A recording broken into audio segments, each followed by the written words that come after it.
Buenos días, tardes o noches. El día de hoy vamos a ver el tema obras de infraestructura de apoyo de la materia de supervisión y control de obras de infraestructura. Y primero, para poder hablar de las obras de infraestructura de apoyo, hay que ver qué es lo que son. Y básicamente van a ser el conjunto de obras destinadas a ser el punto de partida de una obra y nos servirán para poder obtener su correcto funcionamiento.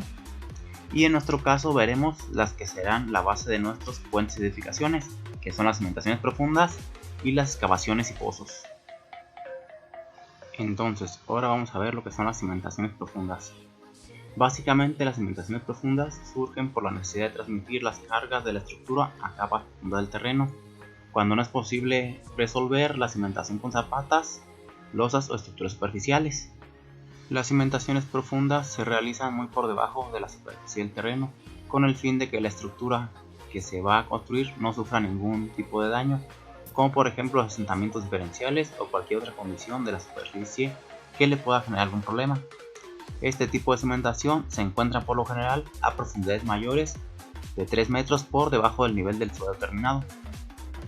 Entre estas cimentaciones se van a destacar los muros pantalla, muros Milán, que son muros verticales profundos de concreto, los pilotes, que son elementos similares a los pilares hincados a profundidad en el suelo, los micropilotes, las cimentaciones por succión y la cimentación por flotación. Los muros pantalla, o también conocidos como muros Milán, se utilizan con frecuencia en edificios que cuentan con alturas considerables.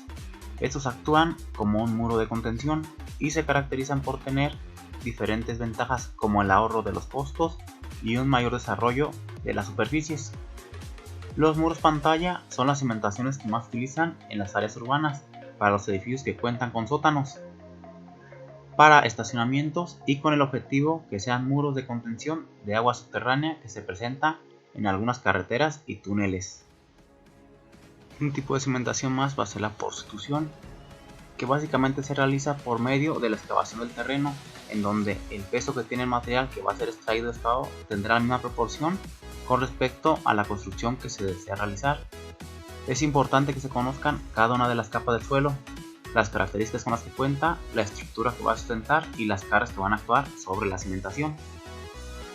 Otro tipo de cimentación va a ser la por flotación, que básicamente sustenta en el principio que postuló Arquímedes, según el cual los cuerpos que se sumergen en algún líquido estático van a experimentar un empuje vertical ascendente idéntico al peso del volumen del líquido que le es desalojado.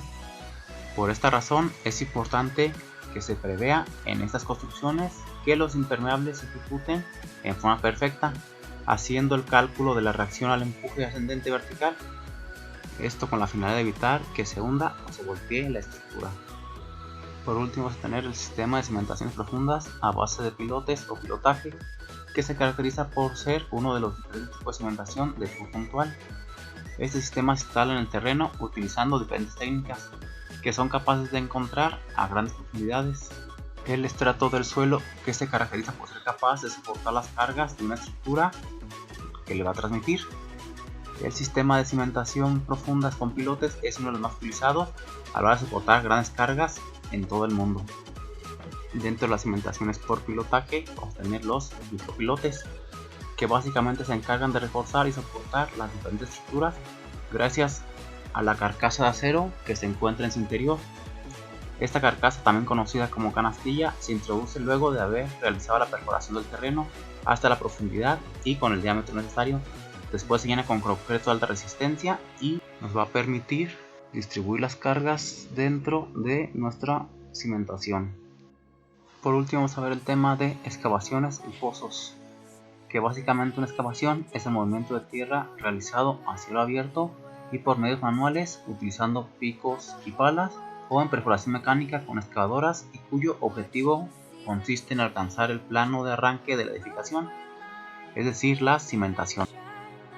Por otro lado, también vamos a tener la excavación con explosivos, que va a involucrar varios riesgos y va a ser una operación peligrosa que debe ser confiada a personal capacitado para esta especialidad. Por ello se establece un plan de seguridad antes de comenzar con las detonaciones, y el trabajo se debe realizar con unos taladros llamados barrenos en la roca de mayor o menor longitud en función del frente que se requiera abrir. Dentro de las excavaciones se va a considerar zanja para la excavación del terreno con un ancho o diámetro que no supere los 2 metros y una profundidad no mayor a los 7 metros. El ancho de la zanja debe permitir realizar con comodidad los trabajos de acuerdo a su profundidad y se recomienda tomar las medidas libres conforme a lo siguiente. Para una profundidad de hasta 1.5 metros, el ancho mínimo debe ser de 0.65.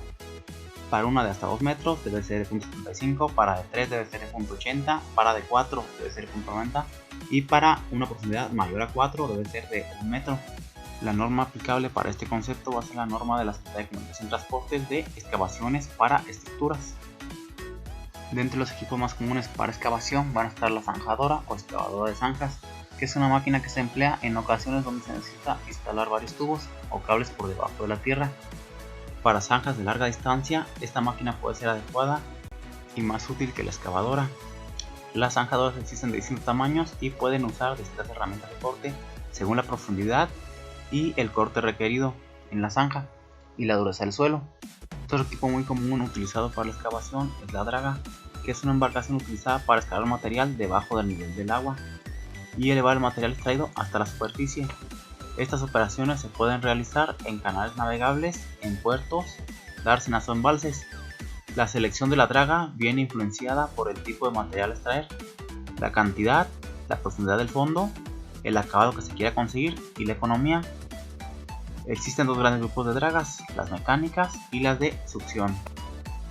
Otro equipo muy conocido es la excavadora, también conocida como pala excavadora o pala mecánica, que básicamente es una máquina autopropulsada sobre neumáticos u orugas con una estructura capaz de girar al menos 360 grados, que excava terrenos o carga, eleva, gira y descarga materiales por la acción de la cuchara, fijada a un conjunto formada por la pluma y el brazo balancín, sin que la estructura portante o chasis se desplace. Un equipo más a considerar va a ser la retroexcavadora, que básicamente es una máquina que se utiliza para realizar excavaciones en terreno. La retroexcavadora se utiliza habitualmente en obras para el movimiento de tierras, para realizar rampas en solares o para abrir surcos destinados al pasaje de tuberías, cables, drenajes, entre otros, así como también para preparar los sitios donde se asientan los cimientos de los edificios. Por último vamos a tener el cargador frontal, que básicamente es una máquina de uso frecuente en la construcción de edificios, minería y otras actividades que implican movimiento de suelos en grandes volúmenes y superficies. Se construyen de diversos tipos, entre otros son el tipo frontal, el tipo de retroexcavadora que vimos, sobre neumáticos, sobre orugas, entre otros, y sirve para mover objetos pesados del terreno de construcción y mover grandes cantidades de material en poco tiempo. Y es con este que concluimos el tema del día de hoy. Nos vemos en la siguiente clase. Hasta la próxima.